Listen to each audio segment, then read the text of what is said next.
Good morning, guys. This is Rusty 78609, Central Texas, USA at 8:45 a.m. Approximately 64 top-down degrees. This is January the 21st, 2018, and I'm on Park Road 4 going to Wally World to get some gasoline and do some other stuff and get some groceries. And I know that's what y'all are all interested in, but what I want to talk about is a good topic. The government shutdown 2018, dun dun dun dun dun dun, and Rv'Ing, etc. How it relates to topics that I'm familiar with. But first, this bulletin. The shutdown will not impact those receiving Social Security benefits at all. Okay, that's one. Two, those receiving Medicare benefits will not be affected either. So those of you that are elderly and shut in or whatever and you're worried about this thing, it will not impact you at all, which is not unusual. The first thing they do is to furlough non-essential workers. Now what that means, I do not know exactly, but I do know at the Internal Revenue Service, the furlough reduced their reduced the workforce by 56%. 56% of the IRS workers are considered non-essential. There's a message in that. There's a message in that. I'm not sure what it is, but how would you like to be Amazon or Walmart and 56% of your workforce was non-essential? What do you think the board of directors would do to management? Well, I think you'd find them out in the street. But anyway, most, question mark, national parks and national monuments are open. Caution, check, call before you go there if you're planning that. Or if you're on your way. Call them and check and see what services have been curtailed, if any. Okay, Bureau of Land Management, BLM, quartzite, bulletin.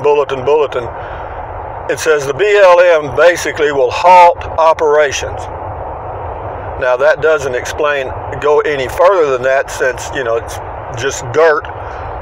But what it points out is if there's any facilities there, dump stations, toilets, water, whatever, none of those services will be available until this, quote, shutdown is ended.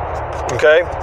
So those of you that are BLM, boondocking and so forth, you better check with BLM how that's going to affect you. If you're already there, I don't think it will affect you at all. And if you're really dry camping and you're not worried about dump stations and water and so forth, then you're probably going to be okay. But of the 10,000 approximately employees of the Bureau of Land Management, 9,300 will be furloughed. So I guess that pretty well tells that story, doesn't it?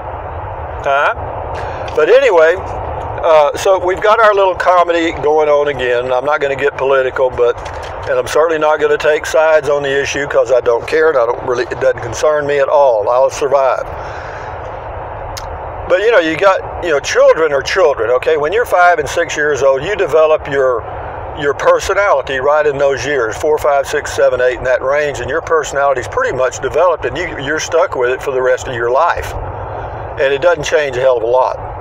So if you're a greedy, selfish little squalling brat when you're that age, then you're probably going to be a squalling little brat when you're 70 years old in Congress. Okay, that includes the Senate and the House of Representatives and also the executive branch as well. No one's exempt. And it's not just men, it's males, females, blacks, browns, yellows, greens, purples, and everything you can think of. And it's all a game, it's a power move. But anyway, having said that, now we'll move on, and I will add this to that about Rv'Ing. See, these are the things that you could never plan. See, like I was actually thinking about going early and maybe going out to quartzite. Well, will I do that now? Certainly not. You know, I don't want to get out there and they tell me I can't have a permit, or that I camp somewhere, they come run me off. That would not be very much fun. And as far as the national parks, national monuments, apparently they're not affected because they have a little, quote, residual budget, whatever that means, to keep them going for several days. So we'll see how that all works out. But those are the things you cannot plan on when you're out there RVing or just living. You know, those are things you have no control over, absolutely none. And so don't worry about it. You know, stand guard at the door of your mind. You know, the talking heads are eating this up. You got to know they're going crazy, and the fingers are pointing in every direction, blaming everybody and everybody and everything. You know, Chicken Little syndrome is everywhere today. But enough said about that. RVing is what it is. You get out there to enjoy yourself and do it. Just do it in spite of them. But I got me some green decaffeinated Paul Newman tea from Amazon that I'm drinking right now, and I got me some dark chocolate cashews. How about that? Not almonds, but cashews. Why do you have cashews, Rusty? Well, the reason I have cashews is because they were out of dark chocolate almonds. And the next best substitute was dark chocolate cashews, and they're both organic, supposedly. You know, if I had the time and the money, which I do, or don't, I got time, I don't have any money. But if I had the time and the money, and I think I would just drive around to these organic farms and see how really organic they are. You know what I mean? Like organic chicken, you know what I mean?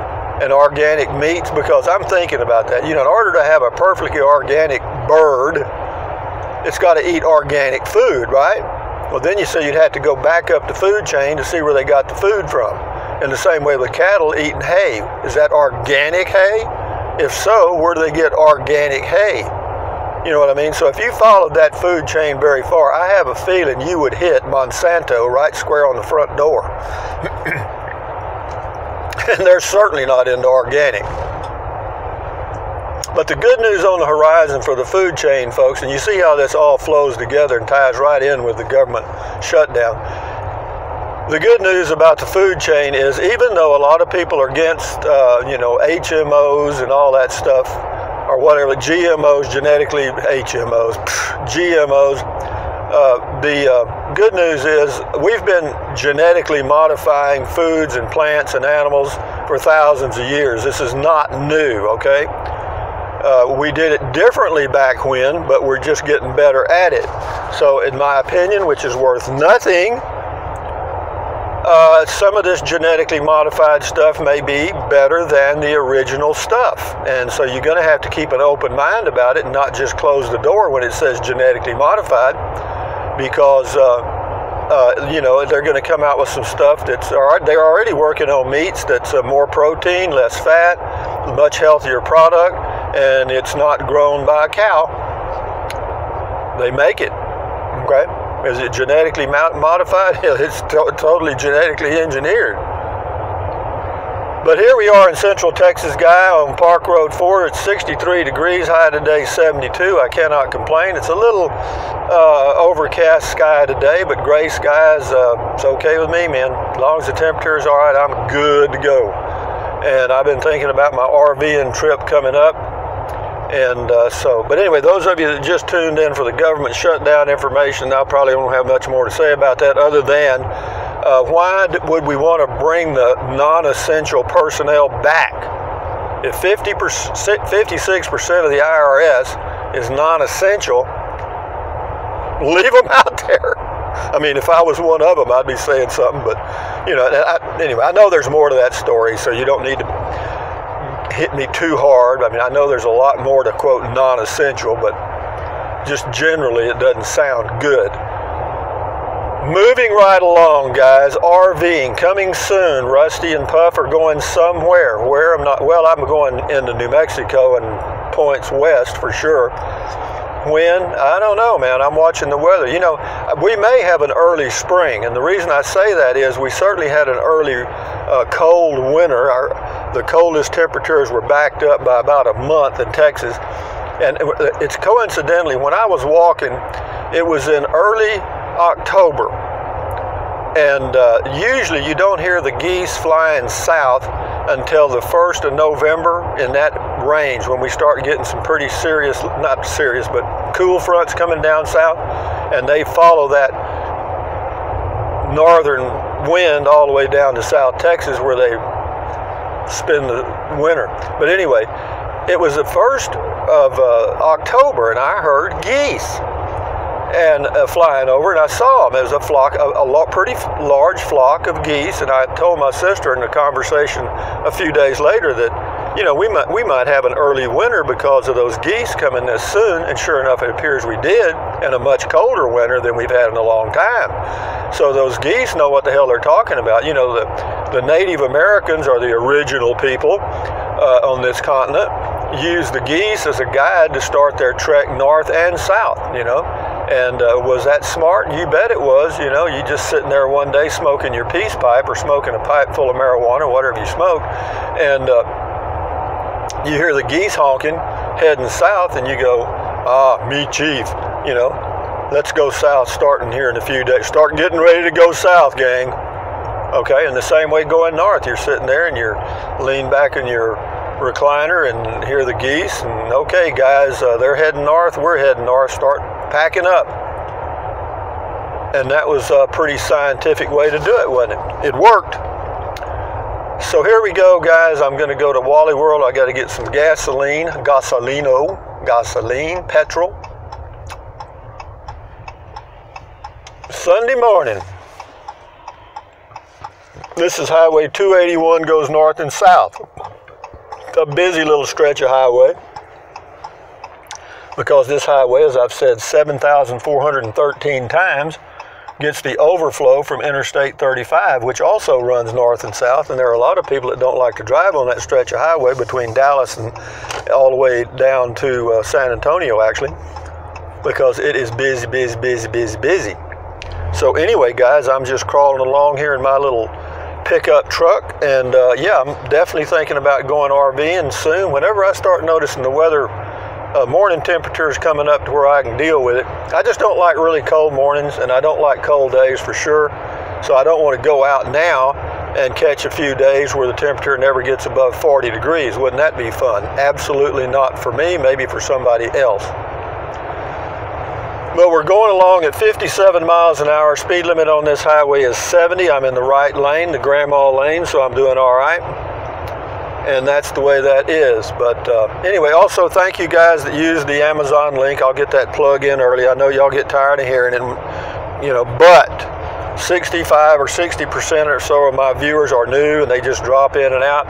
But for those of you that have used the Amazon link, thank you. For those of you that don't know what I'm talking about, I'm an Amazon affiliate. I leave a link to Amazon products in every video description. Have done that for quite a while now. And if you click on that link and go to Amazon and buy anything, I get a small commission, which costs you nothing. So it's a matter of a little inconvenience probably for you, but if you feel like you want to help out a little bit, do it, and that's the way to do it. It doesn't cost you anything, and it does help a little bit. So having said that, moving right along, RVing is what it is, guys. I mean, it is what it is.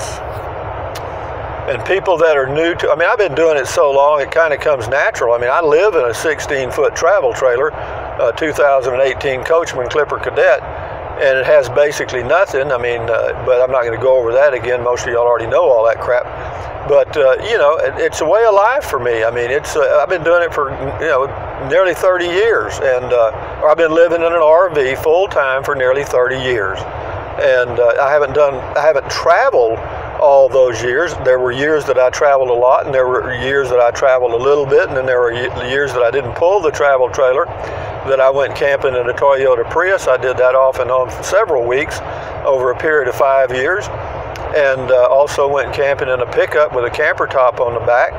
I did that this past summer for a couple of months. It was okay, but I decided I'd move up to a travel trailer, a small one that I could tow, and that's what I've done. And then this year we're going to check that out, and I've got my solar ready to go, and I think I can get by with my Dometic CF18 as my only refrigerator and use the 110-volt refrigerator in the RV. My refrigerator in my RV is 110 only, okay? And so that will be used. I will use it as recommended by a viewer as a, quote, ice chest. I'll just put some ice in the top that'll be good for 4 days, and that'll keep it cool enough to keep the few things that I'll keep in there. I'll keep bread, maybe some veggies, you know, some things that take, and I probably put my beer in there too. I'll just put it on top of the ice, even though I don't really, you know, I'll drink it. To me, beer, I'll drink at any temperature. It doesn't make shit to me. I guarantee you, you know, because when I was in Mongolia in the Peace Corps, in the summer, it would get up to the 80s, and of course they didn't ice down anything, and I drank enough Beijing beer to float back to the United States at room temperature, which was about 70 degrees. And but you know, did it bother me? No. Give me that stuff. And yeah, Beijing beer, and then there was another one we got from it was called OB, Oriental beer. I said Obi-Wan Kenobi, and yeah, good stuff. It was all right. And then, of course, you had the Mongolian beer that came in these big, tall, green bottles. I think it was a liter in each bottle. But I have to tell you this, you drink a couple of those and you start hallucinating. I don't know what they made it out of. Don't want to know, you know. So here we go, guys. Highway 281, I'm rattling on here. You know, that's a real misnomer, the government shutdown. See, it's not a government shutdown. You know, it's a partial shutdown. They furlough thousands. Basically what they do is those people that are furloughed aren't paid. Now some of them, and there's another catch, some of the ones furloughed will be paid, some of them won't be paid. But you can rest assured that every senator and every representative is getting his paycheck.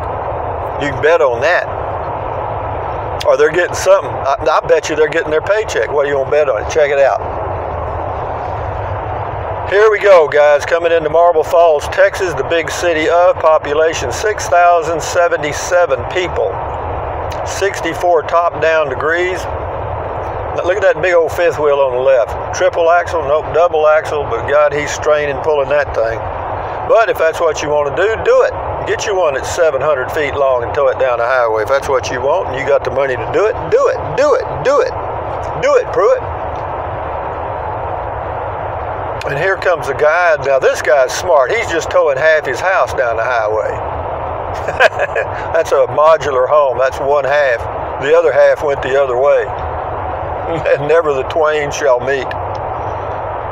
Speaking of Twain, I've been reading some Mark Twain. That guy had more common sense. Maybe a lot of people did back then in his time when he wrote his books. Samuel Clemens. Also known as Mark Twain. Well, here comes the other half of that house right here. So they're together. Modular housing. The wave of the future. I remember when they first started, those people didn't think, oh, that's silly. It'd be cheaper to build it on site. Well, it's not. A site-built home is probably better constructed. Well, it depends on who you have do it, of course. But those modular homes last a hell of a long time. I mean, there's some of them been out there 30, 40 years that look just as good as any stick built or site built. Gasoline prices there at that Sunoco were $2.16, but that's a trick. How is that a trick, Rusty? Well, it's a trick because you have to have a special, their credit card. And their credit card requires a monthly fee or an annual fee. So they get their pennies back. I've already done my walking and my stretching, so I don't have to go to Lowe's. It was so nice to walk outside this morning up and down my little road and no traffic, listening to the birds. You know, and whenever I hear the birds like that, I'm thinking, you know, because they were chirping pretty good this morning. It could be just because it's so warm. But the next 10-day forecast, which again I've said the first 3 days are fairly accurate, the next 7, who knows. But the 10-day forecast does show we're going to be in the 60s, upper 40s, all the way to the end of January, which is okay with old Rusty 78609. And here we are at Walmart at Murphy USA gas pumps, and the gasoline for unleaded is $2.18.9. And I'm going to get some of that. Anyway, guys, from Central Texas, USA, this has been Rusty giving you a bulletin about the government shutdown. And just remember, you guys that are on Social Security and Medicare and stuff, it's not going to affect you. So, what? Thumbs up, carpe diem, adios, bye-bye, buy anything you want, but use the link to Amazon products. If you choose to, I appreciate it. It costs you nothing. What else? Drink plenty of water. 3 or 4 quarts a day will not hurt you. In fact, it's good for you. It will help you avoid gout, kidney stones, and it will help you lose weight if that's what you want to do, because you'll be full of water. All right? What else? Take deep breaths. Breathe in deeply. Hold it for a few seconds and then breathe out several times a day. Why? Because that relieves stress, and lowering stress lowers your blood pressure, and that is excellent for the human body. What else? Stretch, walk. Just stay active, because a sedentary lifestyle, sitting in a recliner or a couch or whatever and watching TV ain't gonna get it. Eat healthy if you can and keep your health, because then you'll feel like doing all kind of things and maybe even going RVing when I go. Anyway, guys, from Central Texas, adios. Bye-bye.